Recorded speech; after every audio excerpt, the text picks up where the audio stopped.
Estamos tocando el credo de la Iglesia, pero hay un momento que las palabras, por el uso que tienen, pues casi que cogen connotaciones, y cuando se habla de credo, nos viene a sonar muchas veces como si fuera una confesionalidad teológica, religiosa. Y bueno, y hasta cierto punto es así, pero la intencionalidad que estamos teniendo al compartir esto es, además de mostrar y poder anunciar lo que creemos en esta congregación, es tomar base. Hay personas que tienen una capacidad enorme para pegar saltos. A veces lo veo en gente que juega al baloncesto, otros de atletismo. Hay personas que tienen una capacidad que pegan un salto hacia arriba, que cogen una distancia que parece sobrehumano. Cuando una persona pega un salto así de grande, ¿qué es lo primero que tiene que hacer?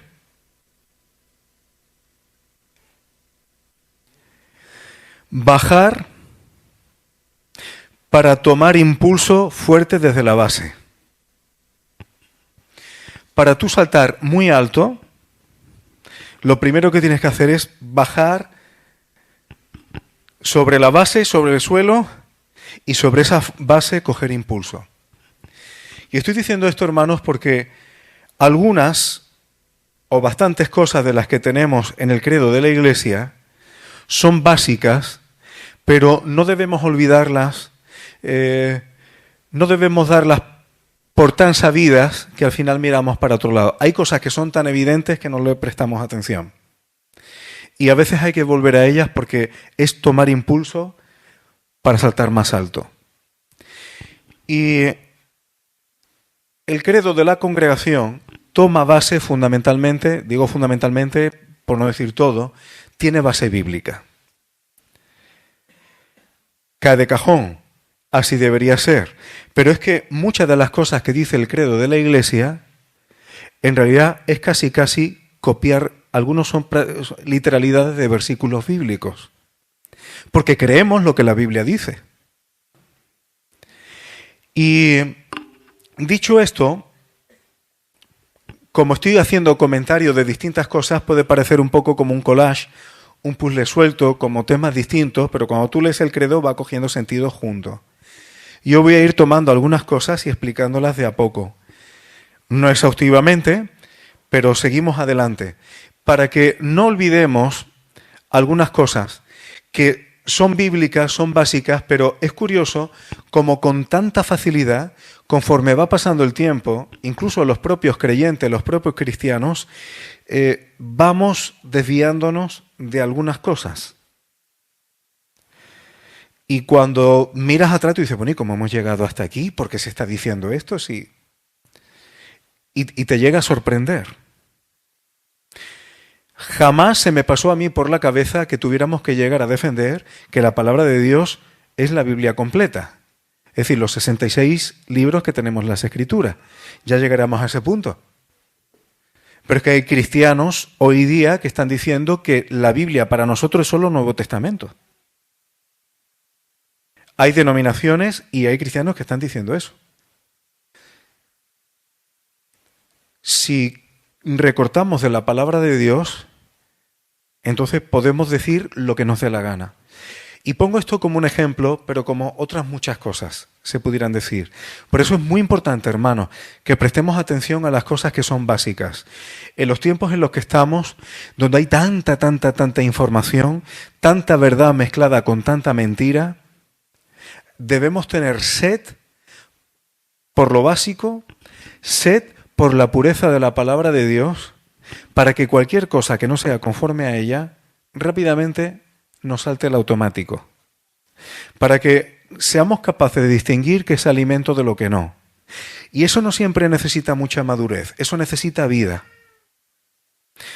Cuando nuestras hijas eran pequeñas, era gracioso porque ellas distinguían rápidamente lo que era alimento. Cuando tomaban la leche materna, automáticamente la buscaban, la intuición les llevaba a tomar de la leche materna.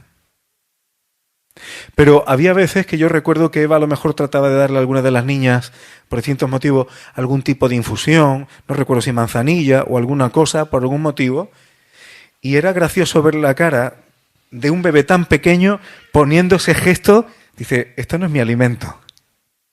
Lo rechazaba. Con la madurez de un bebé, la vida, la propia intuición de la vida, le lleva a distinguir fácilmente qué es alimento de lo que no lo es. El tiempo de la chuche le llega a los niños más tarde. Pero con las cosas espirituales, hermanos, debemos hacer lo mismo. No se trata de ir a muchos seminarios ni dar estudios de teología académica. A veces no hace falta eso para distinguir qué es alimento de lo que no. Por eso yo suelo ser más partidario de a los hermanos en la iglesia de que crezcamos en vida, de procurar desarrollar el hombre interior, la vida de Cristo en nosotros, porque es la mejor manera, cada uno conforme a su madurez, pero es la mejor manera de que se distinga qué es alimento de lo que no. Yo he visto hermanos que siendo recién nacidos en el Señor, tienen hambre y sed de la palabra y cuando se comparte de la palabra, se lo beben. Lo disfrutan. ¿Quieren más? ¿Quieren más? Te puedes encontrar a veces con una persona que recién convertida te puede decir, quiero ir a un seminario porque me gustaría ser pastor. Pero cuando te habla así, está hablando de ilusiones casi en su carne. Pero muchas veces te encuentras con recién nacidos que lo que te están diciendo es, quiero más de la palabra, quiero conocer más de la palabra. O le estás compartiendo la palabra y estás notando en su rostro que se está alimentando de ella. Eso es la vida de Cristo en ti. Y cuando la vida de Cristo en ti se va desarrollando, alimento e higiene, es el propio Espíritu, como ha compartido Juan antes, quien te da testimonio interno de qué es alimento y qué no lo es. Por eso, hermanos, y ya retomo, lo que vamos a compartir tiene base bíblica, pero no voy a hablar de academicismos. Vamos a hablar de lo que es alimento y de las cosas que no debemos descuidar. Nos quedamos el otro día, apenas mencioné que hoy lo retomaría ahí, en que creemos en el Dios de Abraham, Isaac y Jacob. Dios se presenta como el Dios de Abraham, Isaac y Jacob. Esto está en Antiguo y en Nuevo Testamento. Esto está en las Escrituras. Y es algo curioso e impresionante.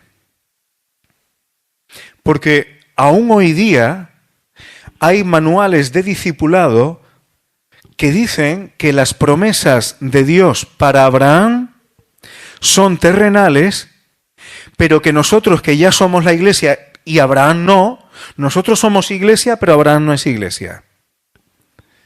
Nosotros tenemos promesas espirituales. Esto yo lo he visto en manuales de discipulado cristianos. Hermano, esto es una aberración bíblica. Y simplemente con un versículo que ahora veremos si es así o no. Pero dicho esto, todos concordamos en que Abraham es el padre de la fe. Somos hijos de Abraham en la fe. Una fe como la de Abraham. Pero Abraham tiene promesas terrenales, como que, permitidme decirlo mal y pronto, un trozo de tierra, no pequeño, desde luego, pero para ti y para mí el cielo. Y para Abraham un trozo de tierra. Una cosa así. Eso es una aberración bíblica, hermanos. Porque Abraham es el padre de la fe por muchos motivos. Pero para empezar, Dios escoge a Abraham y a su familia. Si tú miras la Biblia entera, la familia de Abraham está ahí por todos lados. Desde el principio hasta el final de la Biblia. Empezando porque el Señor Jesucristo se nos dice en Gálatas que es la simiente de Abraham, en la cual iba a ser benditas todas las naciones de la tierra. Es decir, familia de Abraham tenemos por toda la Biblia, desde el principio hasta el final. En la Nueva Jerusalén, los nombres de las puertas, dice que tienen los nombres de las 12 tribus de Israel, descendientes de Abraham. Es decir, Abraham tiene importancia en la Biblia no porque él en sí mismo fuese nada, sino simplemente porque Dios le hizo promesas extraordinarias en las cuales tú y yo participamos de estas promesas también. Y las promesas que Dios le hace a Abraham tienen una serie de características que son impresionantes, como ahora veremos. Pero fijaos una cosa, Abraham es un hombre, sí digo es, porque Dios es Dios de vivo y no de muerto, luego lo leeremos.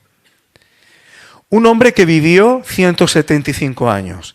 Y es verdad que durante su vida hubo algunos eventos sobrenaturales. Su mujer estéril y ya muy mayor, y él muy mayor, Dios le prometió un hijo y lo tuvieron. Abraham se metió en un conflicto, en una especie de guerra mundial, con 318 personas. Servicio doméstico y discípulos que él tenía en su casa, se mete en una especie de guerra mundial y obtiene una victoria. Si Dios no estaba con él, eso era imposible. Y salvo alguna cosita más suelta, pero en 175 años, ves que Abraham no era un milagrero, ni era una persona que tenía tanta comunión con Dios que no andaba, sino que levitaba y que volaba. No. Abraham fue un hombre que vivió hambrunas y tuvo que tomar decisiones porque había crisis económicas que afectaban, como se dice en mi tierra, al papeo. Y tuvo que moverse. Abraham es un hombre que una de las principales preocupaciones que tuvo en su vida fue con quién se iba a casar su hijo. ¿Os suena a los que somos padres? Cosas normales de la vida. Ahora, ¿qué le preocupaba a Abraham de con quién se iba a casar su hijo? Que no le hiciera volver atrás. Tenía que ser de su tierra, de su parentela. Pero que no hiciera volver a Isaac atrás al llamado que Dios le había hecho a su padre. ¿Somos de la fe de Abraham o no? Los que somos padres. ¿A ti qué te gustaría para tu hijo o para tu hija cuando se case? ¿Simplemente que se case con alguien que sea creyente? ¿O te gustaría que no solamente fuese creyente, sino que no le haga volver atrás, sino que siga el llamado? ¿Qué quieres tú para tus hijos? ¿Te das cuenta que Abraham era tan normal como tú y como yo? Algo que hay veces que a la gente le choca. Abraham no era judío. Abraham era de Ur de los Caldeos. Era un mesopotámico. Era caldeo. Ni siquiera Isaac y Jacob eran judíos. Los judíos vienen de Judá, que es un hijo de Jacob. Pero ni Abraham, ni Isaac, ni Jacob eran judíos. Y parece que son exclusivamente del entorno judío, cuando ellos no lo eran. Y Dios llama a un padre, a un hijo y a un nieto a unas promesas impresionantes y espectaculares. De tal manera, ¿y por qué es el padre de la fe, entre otras cosas? No solamente porque creyó y obedeció. Es decir, la fe de Abraham no era creo en mi mente pero no hago. Hay versículos que específicamente dicen que Abraham obedecía a Dios. O sea, la fe de Abraham no era muerta, por eso es el padre de la fe. Pero hay cosas que son impresionantes. La promesa que Dios le hace a Abraham es sin condiciones. Dios dice, voy a hacer esto contigo. Y no le dice, pero con la condición de que tú hagas esto, esto, esto y esto. No. De tal manera que Dios le promete a Abraham y a su descendencia una serie de cosas, y dice Hebreos 6:13, que Dios no podía jurar por ninguno mayor y entonces juró por sí mismo. ¿Tú sabes lo que es que Dios, sin pedir nada a cambio, te haga una promesa jurando por sí mismo? Hermanos, es impresionante. Eso es sí o sí. Si Dios, sin pedir condiciones, promete algo jurando por sí mismo, eso no tiene vuelta atrás. Eso va a ser sí o sí y no hay quien lo pueda cambiar. Y eso Dios se lo promete a Abraham y a su descendencia. Y vuelvo a decir, hermanos, fijaos cómo Dios escoge una familia para llevar a cabo su plan a través de la historia de la humanidad. Familias que tenían problemas. Isaac tuvo una vida, también tuvo sus problemas, también vivió dificultades, pero tuvo una vida un poco más tranquila. Sin embargo, Jacob ya tuvo más historietas. Tuvo más hijos, de ahí viene Israel, pero hubo hijos de Jacob que le dieron dolores de cabeza, hicieron cosas muy gordas y muy feas. Hicieron cosas duras. Una hija de Jacob fue abusada. Jacob hubo un momento en que no tenía capacidad económica ni para sustentar a su propia familia. Sus propios hijos le hicieron creer que uno de ellos le había matado una fiera y no era así. Eran ellos, por envidia. ¿Qué te parecen estas cosas familiares? Pues en medio de historietas familiares como estas, de situaciones de este tipo, Dios hizo promesas sin condiciones, jurando por sí mismo. ¿Esto es una invitación a que vivamos como nos dé la gana? No. Esto es una invitación a que nos demos cuenta de la importancia que tiene estar en pacto con Dios. De que si Dios ha prometido algo hacia nosotros y la fe que tenemos en lo que ha prometido, eso Él no lo va, eso no hay quien lo mueva. Ahora, el cómo vivamos, pues viviremos tropezando más, menos, con más o menos problemas, muchas veces en función de nuestras decisiones. Pero si estamos en pacto con Dios, lo que Dios ha prometido, eso no hay quien lo mueva. Y esta es la fe que tenemos, hermanos. La fe que tenemos en Jesús, lo que hemos recordado hace un rato, es un pacto en el cual Dios ha prometido y ha hecho promesas que no van a moverse. Y eso nos da paz, hermanos. Eso a mí me da paz. Porque lo que Dios ha prometido, eso a mí me da la seguridad de que fiel es el que prometió. Romanos 4:13, una de las cosas que dice, que en el final, parte de la promesa que Dios le hace a Abraham es que sería heredero del mundo. Y esto por la fe, heredar el mundo. ¿Y no lo dijo Jesús en las bienaventuranzas? Los pacificadores heredarán la tierra. Romanos 4:16 dice que la promesa sea firme para toda la descendencia de Abraham. Mateo 22:32. Yo soy el Dios de Abraham, el Dios de Isaac y el Dios de Jacob. Y dice Jesús, Dios no es Dios de muertos, sino de vivos. Esto es interesante, aunque el tema no es qué pasa cuando morimos. Pero hay gente, y cada vez más, que son cristianas y creyentes donde piensan y enseñan que cuando morimos dejamos de existir hasta que Dios nos resucite. Pero Jesús, en ese momento, tanto Abraham como Isaac como Jacob habían fallecido. Y está diciendo que Dios es Dios de vivos. Por lo tanto, viven. De otra manera, sin un cuerpo como este, pero viven. Aparte que en la transfiguración, alguno que había fallecido se le aparece a Jesús y Pedro lo ve. Dios es Dios de vivos y no de muertos. ¿Y por qué estoy diciendo esto?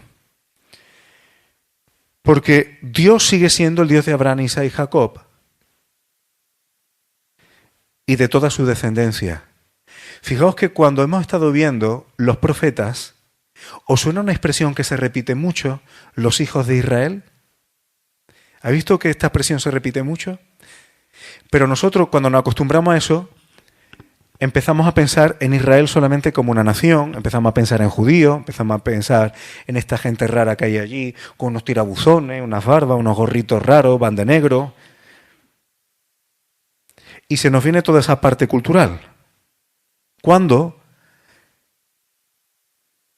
hijos de Israel literalmente significa que son los descendientes de Jacob. Es decir, en ningún momento las Escrituras olvida la familia.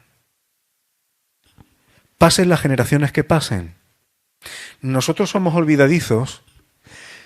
La familia de mi padre es muy grande y yo tengo que reconocer que hay primos o hijos de primos míos que si yo los veo por la calle ni los conozco.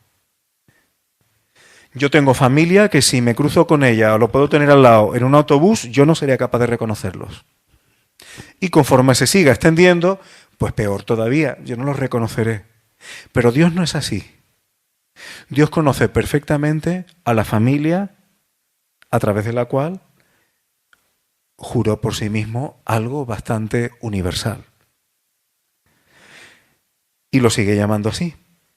Ahora, fijaos lo que dice en Mateo 8:11. El Señor Jesús dice, os digo que vendrán muchos de Oriente y del Occidente y se sentarán con Abraham, Isaac y Jacob en el reino de los cielos. Pregunta, ¿ellos son hermanos nuestros o no? ¿Abraham, Isaac y Jacob son hermanos nuestros o no? Pregunta para los que dicen que las promesas de ellos son terrenales. ¿El reino de los cielos será en la tierra o es en una dimensión celestial y allí se quedan? Si las promesas para nosotros fueran espirituales y nos vamos al cielo y nos quedamos eternamente en el cielo, si el reino de los cielos es allí, pues Abraham, Isaac y Jacob estarán con nosotros. Pero si el reino de los cielos es en la tierra, y durante 1000 años lo va a ser, además Jesús va a venir a gobernar en esta tierra, eso está dicho por muchos sitios. Entonces, Abraham, Isaac y Jacob estarán también, pero nosotros no. Cuando Jesús venga a reinar, nosotros no. Abraham, Isaac y Jacob sí, pero la iglesia no. Pues sí, también. Hermanos, hay un evangelio eterno en palabras del apóstol Pablo. El apóstol Pablo dice que hay un solo evangelio. Un ángel en Apocalipsis predica el evangelio eterno. Hay un único evangelio. Y desde la caída siempre ha sido por fe. Desde que el hombre cayó, para volver a Dios siempre hay que buscar a Dios en fe, de que Él es el único que nos puede rescatar. Y eso siempre ha sido así. Todos los que han tenido fe en Dios desde la caída y se han acercado a Dios son hermanos nuestros. Porque el sacrificio de Cristo es atemporal. El Cordero fue preparado antes de la fundación del mundo. Antes de la fundación del mundo. Aunque en un momento de la historia Jesús se hizo hombre y vino a esta tierra a vivir como hombre, eso tuvo un momento en la historia, pero su obra y sacrificio tiene efectos en el pasado, en el presente y en el futuro. Todos los que se han acercado a Dios por fe, la sangre de Cristo les cubre. Por tanto, hermanos, el rey David también es tu hermano y mi hermano. También es tu hermano y mi hermano. Todos los que se acercaron a Dios por fe. He querido hacer un poco de parada en esto, hermanos, porque hoy día parece... Hay quien dice que la Iglesia empieza en Hechos 2 Y parece que antes pues no hay hermanos, es decir, todo nace en Hechos 2. Hechos 2 es muy importante, es un momento crucial por algunas razones, pero todavía se sigue diciendo que la iglesia nació ahí. Cuando Hechos 7:38 lo desdice, el discurso de Esteban llama iglesia a la congregación en el desierto de Moisés. Y esa palabra congregación que aparece en Hechos 7:38, en la Septuaginta en griego es eclesía, lo que tenemos ahí en la puerta. Y eso lo dice la palabra de Dios. Todavía se enseña que la iglesia nace en ese momento. Y ojo, no le quito importancia porque es un momento crucial, del que ya hablaremos otro día. Es crucial. Pero como que no hubiera creyentes hasta ese momento, eso contradice todo lo que hay antes en la Biblia. Pero lo peor, hermano, es que hoy día ya ni eso. Muchas veces parece que no existía cristianismo hasta Lutero. Parece que Lutero es la génesis de la fe. En Lutero se restauran con la persona de Lutero y de algunos reformadores, se restauran cosas que se habían desviado muchísimo, sin duda. Pero ahí no comienza nuestra fe. Nuestra fe es mucho más antigua. Nosotros adoramos al Dios de Abraham, Isaac y Jacob. Y esto es importante, hermanos, porque uno adopta la identidad de donde tú piensas que está la génesis de una cosa. No sé si me estoy explicando. Si para mí todo empieza con Lutero, pues mi identidad en Cristo va a estar muy reducida. Me va a faltar muchísima base y mucho de atrás para coger impulso. El Dios de Abraham, Isaac y Jacob. Una familia. Habría muchísimo que decir de aquí, pero ya voy a avanzar un poquito. ¿Qué sigue diciendo el credo? Hablando de Dios, el Padre dice que creó por medio de Jesús todas las cosas, visibles e invisibles. Hay cosas que podemos ver y cosas que no podemos ver. Tus ojos y mis ojos, tu percepción y mi percepción tienen limitaciones. Hay frecuencias de luz que no somos capaces de ver. Hay sonidos que no somos capaces de oír, y un perro sí. Hay ultrasonidos, hay infrasonidos. Es decir, la percepción nuestra como seres humanos está limitada. Sin embargo, nosotros solamente queremos creer en lo que nuestra percepción es capaz de coger. Pero es que resulta que Dios, como creador, es mucho más grande que tu percepción y la mía. Bendito sea su nombre, que Él es muy superior a lo que yo soy capaz de captar. Si Dios fuera tan grande como mi capacidad de ver, de oír o incluso de pensar, entonces Dios sería muy pequeño.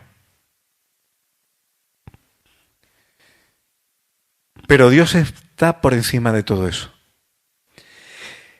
En Jesús fueron creadas Colosenses 1:16. Todas las cosas, las que hay en los cielos, en la dimensión celestial, hay cosas creadas que las creó Jesús. Y fijaos una cosa, más que Él lo hiciera, cuando tú piensas que alguien hace algo, tú ves a la persona externa y lo que crea o hace externo, bueno, lo que crea. Los hombres no somos creadores. Podemos modificar cosas, podemos combinar cosas, pero el ser humano no crea. Solo Dios puede crear algo de la nada. Pero fíjate que en Jesús no solamente es que Él creara las cosas, es que fueron en Él creadas. Es decir, Dios, el Padre y Jesús, como hijo, tiene una vinculación con las cosas que ha creado. No es como el pintor que hace un cuadro y se va. El Señor Jesús está involucrado con lo que ha creado y no se ha desentendido de su creación. Cosas que hay en los cielos y que no vemos, cosas que hay en la tierra, en nuestra dimensión y podemos ver. visibles e invisibles, hay cosas que no se ven, pero que existen. Esto es una cosa, hermano, y sobre todo los jóvenes, que cuando yo estaba en la universidad, me parecía ridículo. Creer solo en lo que se ve, creer solo en lo que se puede ver, eso es ridículo. Si no podemos ni ver las ondas de radio, y se manejan, no las vemos, se captan tecnológicamente, pero no las vemos. ¿Cómo solamente va a existir lo que podemos ver?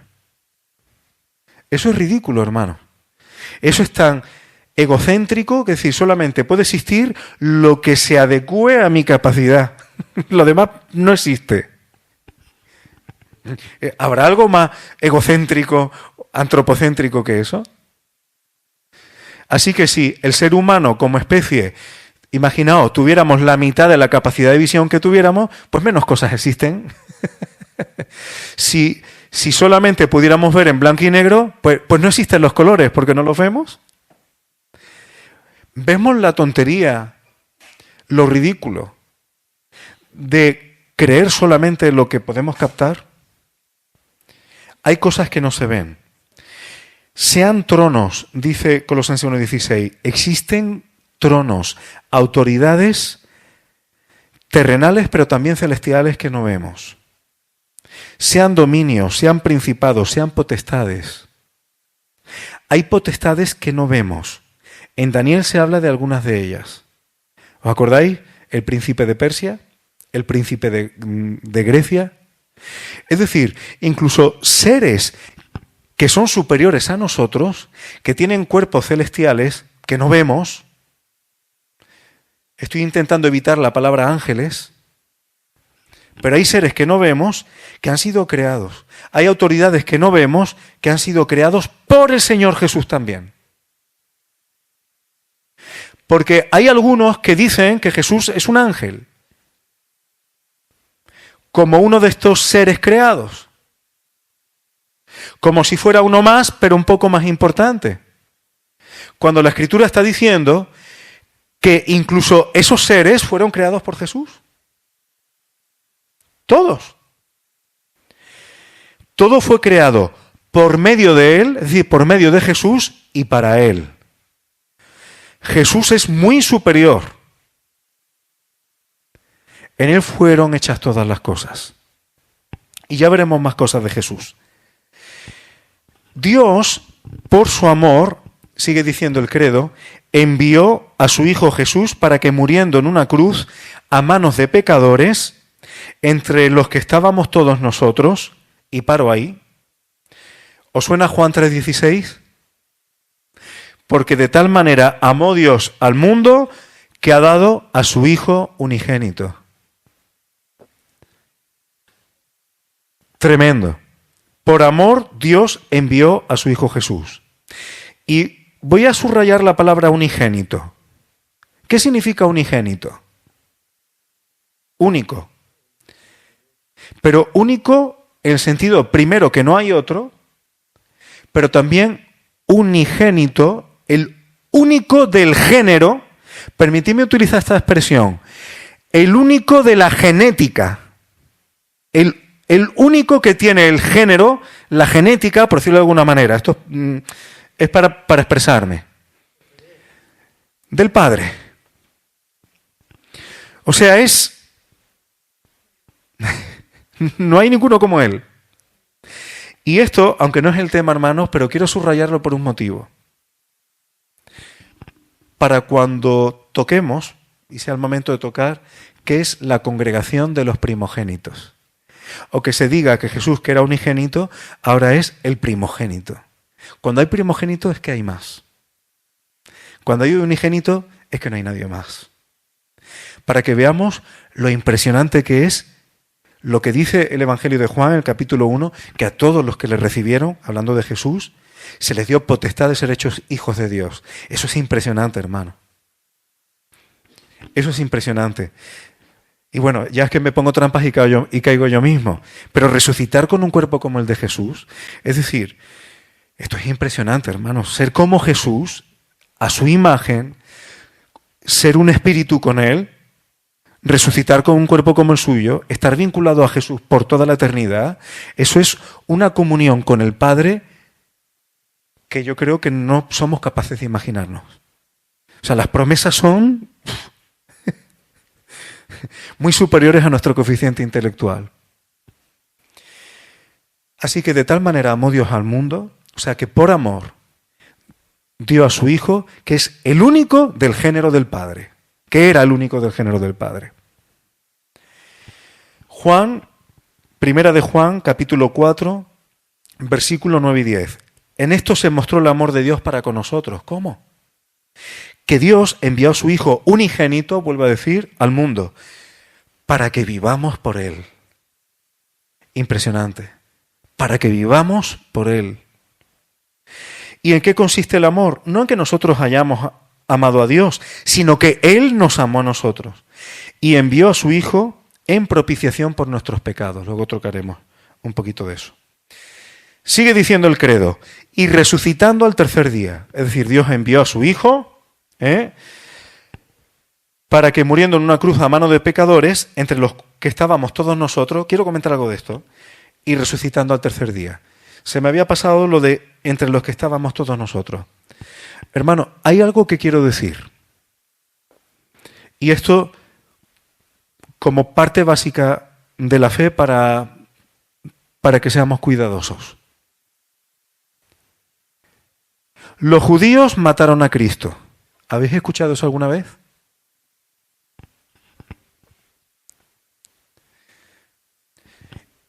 ¿Y los romanos no?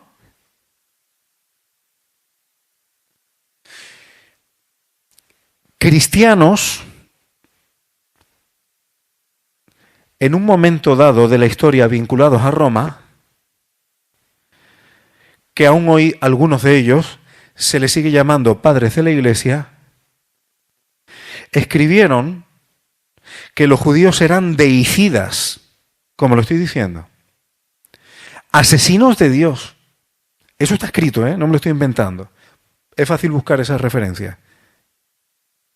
Y se generó, especialmente a partir de mediados finales del siglo III, siglo IV, una aversión hacia los judíos, un antisemitismo, que aún a día de hoy todavía se sigue manteniendo, o muchos la siguen manteniendo. De tal manera que, que hay costumbres de otros pueblos que, mira qué simpático, qué gracioso, pero ese es judío, es que sos judío. Aversión a lo que sea judío. Y eso vino de parte del mundo cristiano, porque mataron a Cristo, y esa fue la excusa.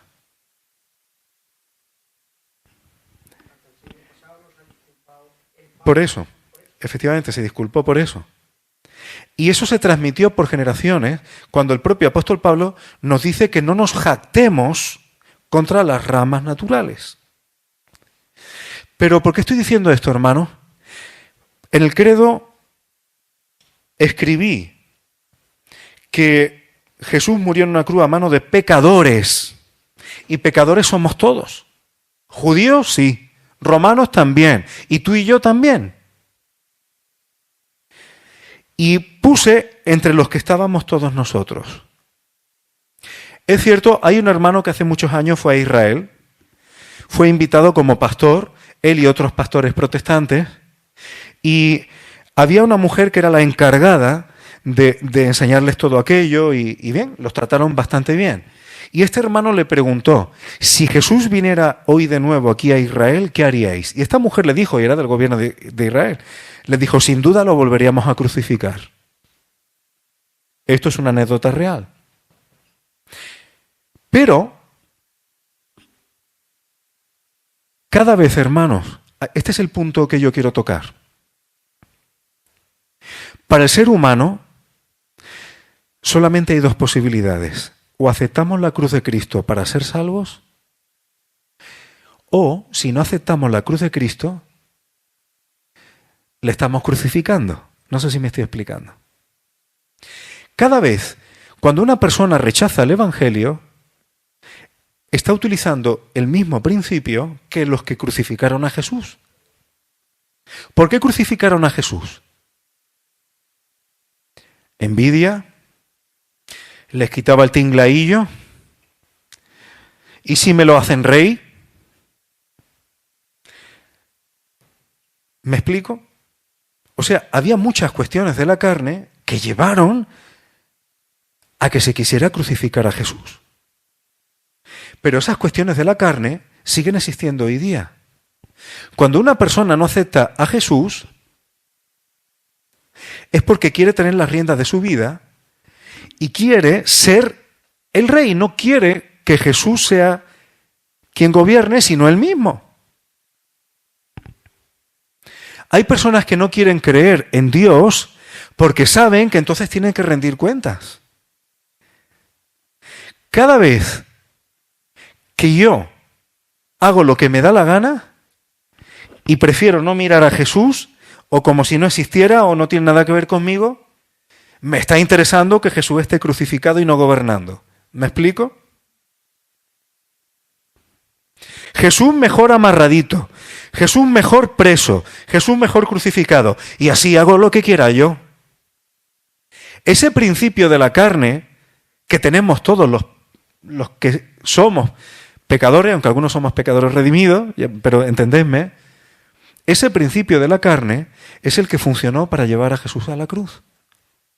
Por lo tanto, no es cosa que sí hubo judíos que crucificaron a Jesús. Algunos. También hubo romanos que crucificaron a Jesús. También hubo pueblo de Dios que no necesariamente eran judíos también que pidieron que se crucificara. Pero en realidad, si a alguien le estorba a Jesús porque muestra mi realidad, o porque es el Señor de todo y yo quiero seguir siendo el Señor de mi vida, ese principio es el mismo. Eso es como crucificar a Cristo. Ahora, ¿qué es lo que ocurre? Que Cristo ya ha sido crucificado una vez y para siempre. Y no va a haber otra crucifixión de Jesús. La próxima vez que Jesús vuelva va a ser sin relación con el pecado, y ahí nadie va a poder decir, Jesús no me interesa, mejor que lo crucifiquen. Va a venir para reinar y para poner todas las cosas en su sitio. Por eso el tiempo que tenemos ahora es una oportunidad.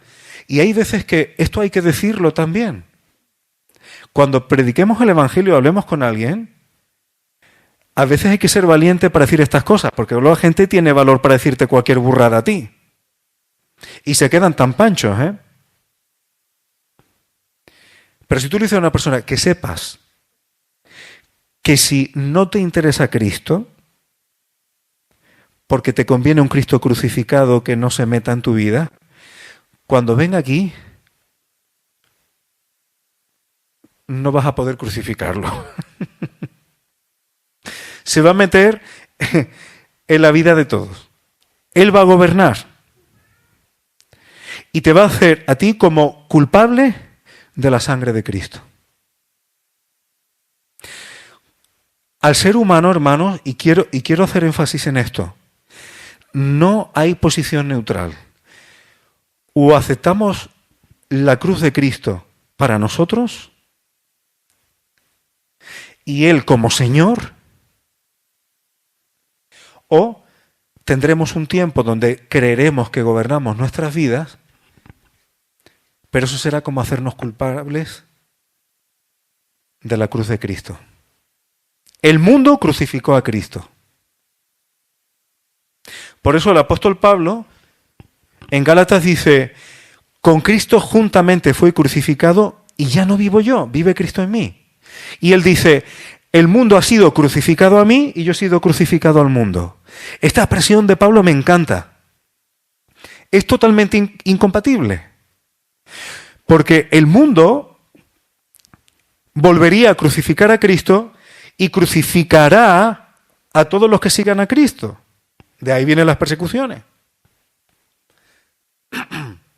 Pero nosotros, que el mundo nos considere crucificados, porque seguimos los pies de Jesús, las pisadas de Jesús. Hermano, llevo 3/4 de hora hablando y No he avanzado mucho, la verdad. Pero voy a tomar 5 minutos más y aún así sigue quedando tiempo para compartir.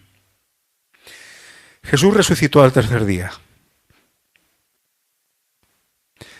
A veces se dice, bueno, pero como dice al tercer día, eso puede significar que pasa un día, pasa 2 y al principio del tercero ya es el tercer día.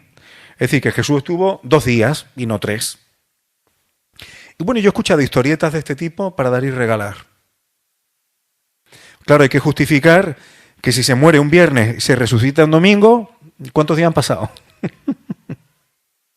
Suma.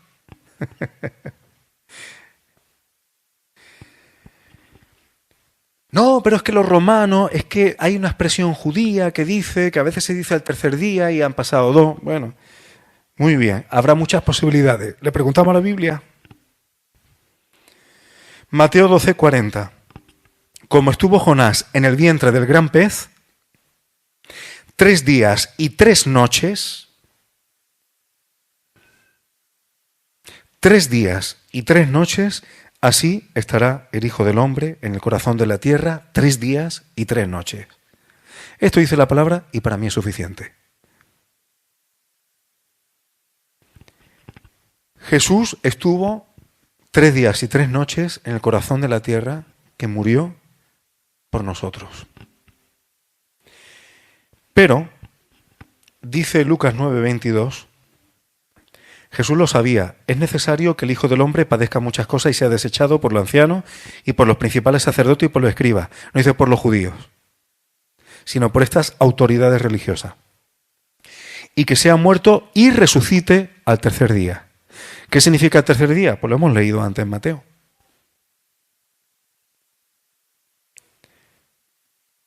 Jesús perdonó nuestros pecados. Fue por amor, por ir sumando, por amor fue enviado por el Padre. Fue crucificado y fue muerto y estuvo en el corazón de la tierra 3 días y 3 noches.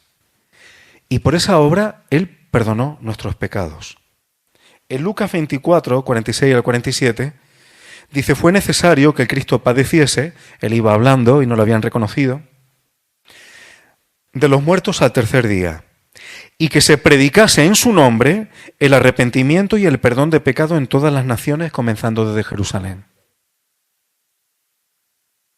Hay una época del año en que, especialmente en esta ciudad, como en otras muchas de España, se habla mucho de la pasión y muerte del Señor Jesús. Pero Jesús, hablando de su propia muerte e incluso de la resurrección, pero da motivos. Y que se predicase en su nombre el arrepentimiento. Yo los que hablan y se fijan en la muerte, en la pasión de Cristo, o incluso su resurrección si quiere, vale, pero sigue predicando el arrepentimiento. En su nombre, arrepentimiento y perdón de pecados. Efesios 1:7. En el Señor Jesús, dice, en quien tenemos redención por su sangre, el perdón de pecados. Colosenses 1:14. Pablo vuelve a repetir lo mismo. En quien tenemos redención por su sangre, el perdón de pecados. Hermanos, el precio del perdón de pecados fue la sangre de Cristo. La sangre del justo, del que nunca pecó. La sangre del único que obedeció al Padre en todo. Una calidad. Si Jesús derramó su vida y la vida de Jesús tiene una calidad que ningún otro ser humano tiene. Es la única sangre válida para perdonar tus pecados y los míos. Para perdón de pecados. Y esto es importante tenerlo en cuenta, hermanos. Para que cuando hablemos del pecado, aunque el perdón de pecado sea gratuito por la sangre de Cristo, es gratuito para ti y para mí. Pero el precio fue tan alto como que nadie, ninguno de nosotros teníamos recursos para eso. Es más, Y lo dice el apóstol Pablo citando también Deuteronomio. Ni tú ni yo hubiéramos podido traer a Jesús del cielo. Ni subir al cielo. Ni tú ni yo hemos tenido esa capacidad. El Padre por amor lo envió. Y el precio fue muy alto. El pecado no es ninguna tontería, hermanos. El pecado no es ninguna tontería.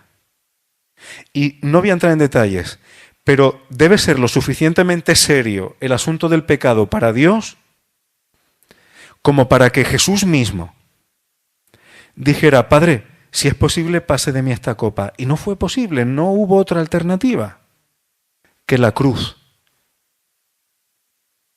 A Jesús le pesó y el Padre pagó con la sangre. Y si eso es así, por causa de los pecados, hermanos, no podemos tratar el pecado como si fuera una cosa que no tiene importancia. Que eso es otra de las cosas que está ocurriendo hoy. Como Dios es amor, y ya hablaremos de eso, como Dios es amor, bueno, no importa, Él me quiere tanto que me entiende, que peco y tal y cual, que me caigo, que me levanto, que tal. Bueno, eso está muy cerca de pisotear la sangre de Cristo, ¿eh? Eso hay que tomarlo en serio. Hay que tomarlo en serio. No es ninguna broma. No es ninguna broma, hermanos. Y lo último que digo hoy, porque es maravilloso. Jesús venció a la muerte. Y como veremos en algunos textos, Él venció a la muerte de manera personal. Él venció a la muerte no solamente para Él, sino para otros, para que otros puedan tener victoria sobre la muerte y también a la muerte directamente, que será el último enemigo que será enviado al lago de fuego y azufre. Es el último enemigo según 1 Corintios 15. Ahora, dice Jesús en Apocalipsis 1:18, esto es precioso, el último que voy a tocar hoy. Dice, soy el que vivo y estuve muerto. Ahora, mas he aquí que vivo por los siglos de los siglos. A veces uno puede leer libros, vida después de la vida, este tipo de cosas, gente que han estado muertos clínicamente, unas horas, un día, y tal, y vuelve y te cuenta, vi una luz, vi un túnel, en fin, historias. Pero Jesús vivió, murió 3 días y 3 noches, como hemos leído, pero después de resucitar, sigue vivo por los siglos de los siglos. Y ya no tenemos nadie que nos pueda contar una historia así, salvo Él. Sí, dice, mira, morí y reviví. No, pues sí, porque es que hay un médico que dice que alguien estuvo muerto clínicamente. Y yo conozco gente que han pasado por esa experiencia. Y me la han contado. Pero ellos saben que cuando mueran, se acabó. Pero que vivió, murió, resucitó y vive por los siglos de los siglos, la primicia de esto es Jesucristo. Él venció la muerte. Y no solo eso, sigue diciendo este versículo, y tengo las llaves de la muerte y del Hades. Jesús tiene las llaves de la muerte y del Hades. Si tiene poder, potestad, Él ha vencido a la muerte. Impresionante, hermanos. Algo de lo que nadie puede zafarse, Jesús tiene autoridad sobre ello, plena. Hechos 2:24, al cual Dios levantó, sueltos los dolores de la muerte, por cuanto era imposible que fuera retenido por ella. ¿Por qué era imposible que la muerte retuviera a Jesús?